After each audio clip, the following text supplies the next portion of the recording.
Welcome to Cooking with Adam. This is the kitchen, and today we're going to talk about cooking yourself up some new soles so you can fix your old shoes instead of buying new ones.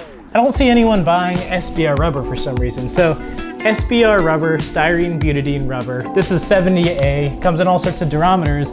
This is what's primarily used to make tires because it's highly abrasion resistant while being affordable. So this is what the Roger Bros replaceable soles that you buy online are made of. Except this 36-inch roll only costs $25 and you can make 12 soles for $25. I do like the free rake soles because they have a little bit of texture. The one issue with this is that it doesn't have a lot of grip on leaves or when it's wet. It's cool having replaceable soles, but there's an issue. They're pretty hard to take on and off. Once you slap the shoe goo onto these puppies, well, it never really wants to come off, so you're kind of a once or twice situation before you have to replace the shoe. What I've been doing for the last 2 years, Velcro soles. So let's get cooking and I'll show you how to make them. So the great thing about these Velcro soles is that you can take off a sole and replace it really quickly. These are indoor soccer shoes that Sam and I have been testing for about 2 years now. Liking these Adidas's. Pretty sweet. Velcro's never come off doing downhill tricks, even ollies. And what you do is you rip off the bottom and you put some Velcro on here with some shoe goo. You can switch out the soles super easily using Velcro instead of the nasty shoe goo. This means that I can use a 0.1 inch sole when I'm trying to cook up some LDP. I can use this 1/4 inch sole when I think I'm gonna be foot braking when I'm free riding. And then my favorite kind of hilarious thing that maybe you shouldn't do is you could buy a 3/8 inch sole, which I just accidentally ordered on Amazon. And now you can foot brake down the mountain like a mofo if you take your friend who knows nothing about longboarding down a mountain.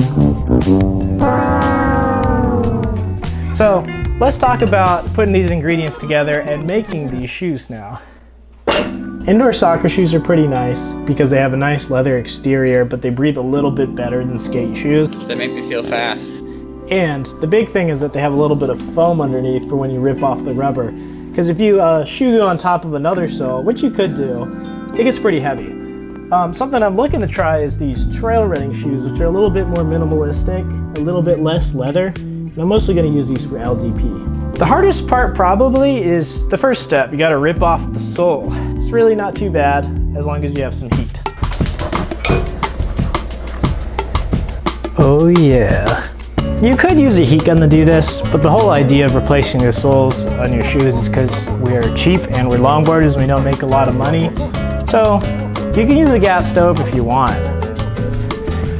All right, so now that we've heated these shoes up and the adhesive's loosened, it's time to destroy a perfectly good pair of shoes. This is the most satisfying part if it goes well.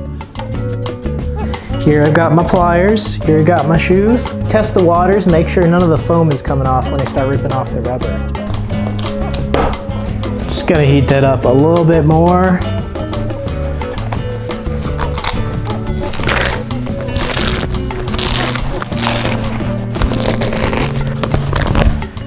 Whew. Now we're on the home stretch. So you buy some non-adhesive back hook Velcro. Put the hook part onto the shoe. You probably want to get a 5-inch wide piece of Velcro. And what I found is it works a lot better if we size it out with the Sharpie now, cut it, and then glue it on.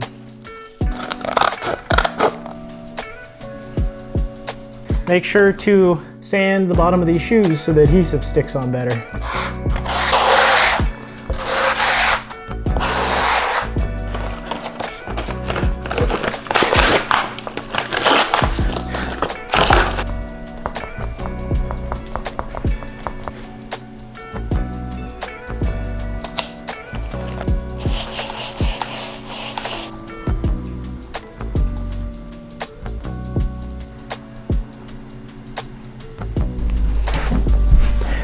Here's our Velcro all on the shoes.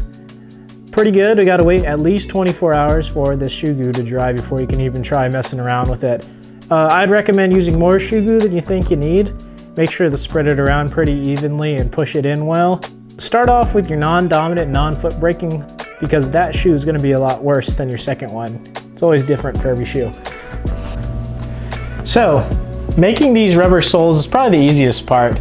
You need a adhesive backed Velcro on the back of them, and you only have to put on about this much for it to stick onto your shoe really well once you step onto it and it embeds itself. I like to use a 1 inch that I cut to 1/2 inch Strenco, S-T-R-E-N-C-O adhesive backed Velcro. Now once the Velcro is on here, it's on here, unless the adhesive hasn't adhered well. So make sure that you have clean rubber. And also another thing to keep in mind is that newer SBR rubber sometimes has issues where it releases chemicals that will cause adhesives to not stick anymore. Just keep an eye out for that. Make sure your SBR rubber isn't releasing any yellow chemicals. In cold weather and rain, I've never had an issue. Actually, I filmed a 13-mile downhill in some of these Velcro soles with no issues during a hurricane. But Sam has had issues in cold weather and rain sometimes with the adhesive coming off. So keep an eye out for that, and maybe bring an extra roll of Velcro just in case if you're skate packing somewhere remote.